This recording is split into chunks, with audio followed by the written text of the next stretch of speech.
Hi mga langga! Good morning! Happy Sunday sa inyong lahat! So ngayon, gagawin ko na talaga ang aking suman. So ayan, cook with me! So yan, ito yung milk na coco milk na gamit ko. Ayan, Cocos milk from Yambo. 2 can yung ginamit ko. At nag-cook lang ako sa rice cooker ng 3 cups of malagkit or sticky rice. At saka, ito na, pinapakuluan ko na ang ating gata. Ayan. Medyo brown siya kasi ang ginamit ko dito mga langga ay brown sugar kasi ayoko ng sobrang tamis.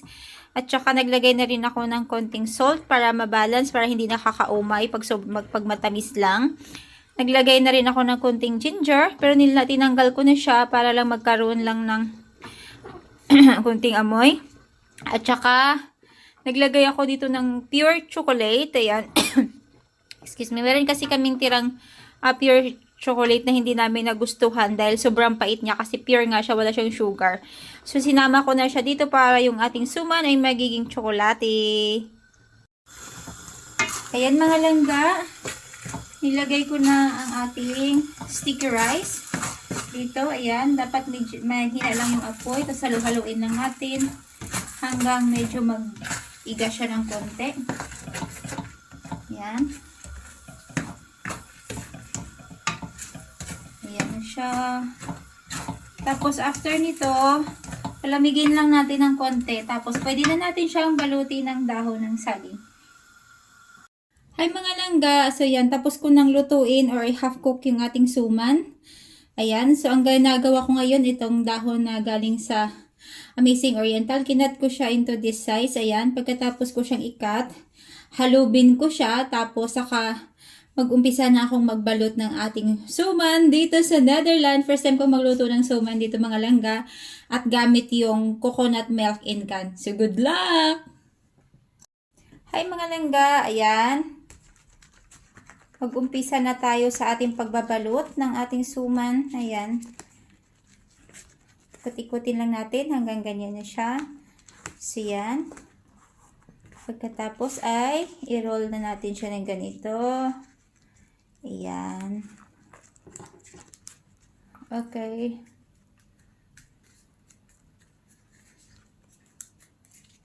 Ayan. Okay. So, meron na tayong suman. Excited na ako mga langga. Ano kayang kalalabasan ng lasa nito? Actually, yung lasa kasi nito mga langga, yung coconut na gamit ko, sabi ko nga kay Elko, kasi pala siya, 6% lang yung fat na meron siya. So, sabi ko kay Elko, maybe next time, gamitin namin yung mas maano yung fat. Kasi parang hindi siya naglangis. Hindi naglangis yung ating suman mga langga. Kasi dito sa Netherlands, less fat is healthy.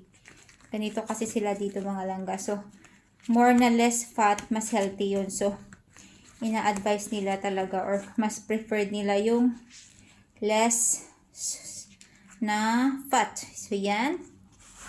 Yan, nakadalawa na tayo.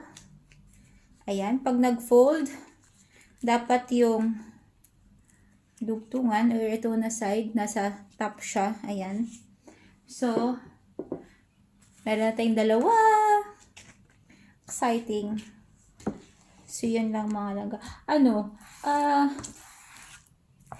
Nagkikrave kasi talaga ako ng suman. Tapos, yung tsokolate. Yung tawag doon, basta yung tsokolate, yun yung kinikrave ko na yung hot chocolate. Chocolate ba yun? Yung nagkikrave kasi ako noon, last time. Tapos, ang tawag dito. At saka, papartneran mo lang siya ng, mangga, hinog na mangga. Pero, yung problema lang dito sa The Netherlands, mga langga, walang mangga na katulad ng mangga na meron tayo sa Pilipinas. So, yung mangga nila dito, yung parang Carabao mango ba yun? Or apple mango? Yun kasi yung meron sila dito. Hindi naman yun talaga masarap Kaya, ayan. May buta siya dito mga langga. Pero pwede pa yan kasi kailangan kong tipirin yung ating pambalot kasi konti lang siya. At saka mukhang madami ang ating suman ngayon. So, yun. Ayan. So, buo pa naman siya. So, yan. Tatlo na tayo mga langga. So, yan. Kung sino man na malapit dito sa akin sa The Netherlands, pwede ko kayong bigyan ng suman. Kasi madami to. Tsaka, hindi ko lang sure kung kakain si mama at si papa nito. Pero nung nasa Pilipinas naman, nung kasal namin ni Elko, nagpagawa talaga ako ng suman. Kasi yun yung parang pinang merienda or breakfast namin dun sa sa venue. Sa venue pala. Dun sa preparation. So, nagpagawa ko ng suman. Tapos, nagdala si mama doon.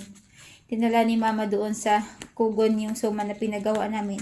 Kumain naman si mama at si papa. Pinartner nila sa coffee. Tapos sabi naman nila, masarap daw. So, Monday. For sure, Monday, dadaan na naman dito si mama kasi wala akong work sa Monday. So, alam niya pag wala akong work, dadaan yan si mama dito sa akin para mag-coffee kami or tea. So, ayan. Baka dumaan yun si mama dito din. Pwede kong i-alok sa kanya to with our tea or coffee. Actually, minsan lang yan nagtitis si mama pagka pumunta dito. Mas preferred niya talaga yung coffee. Masarap kasi yung coffee namin. Kasi, siya, yung brewed talaga. Yung bagong bagong giling na beans. So, yun lang mga langga. Tapusin ko lang to. Tapos, update ko po kayo kung ano yung magiging end result ito. Kung masarap ba. Kung magugustuhan ba to ni Habi. Bye for now!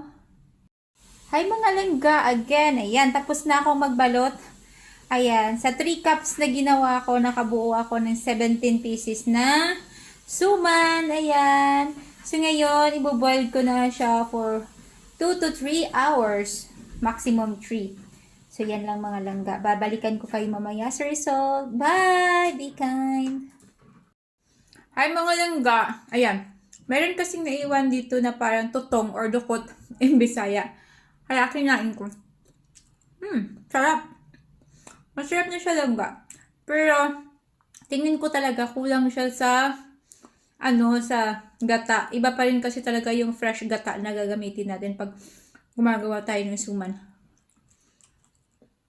Pero, masarap na siya. Sabi ko kay Labidudu kanina tikman niya, pero sabi niya, saka na lang daw niya titikman pag yung end result na. So, good luck sa end result. Let's eat! Kain! So, yan mga langga. Start na siya nag-boil. So, dito ko siya nilagay. Or dito ko siya pinakuluan mga langga kasi sa induction cooker. Kasi pag sa gas mga langga, sobrang mahal ng gas. So, since may solar panel naman kami, so mas maigi na electric yung mga, namin, yung lutuan na gagamitin namin. So, pag mga matagalang pakulo, so dito ako sa induction cooker nagluluto. So, yan, boiling na siya mga langga. Suman in the Netherlands! Ayan, sa sinong may gusto dyan, order na kayo.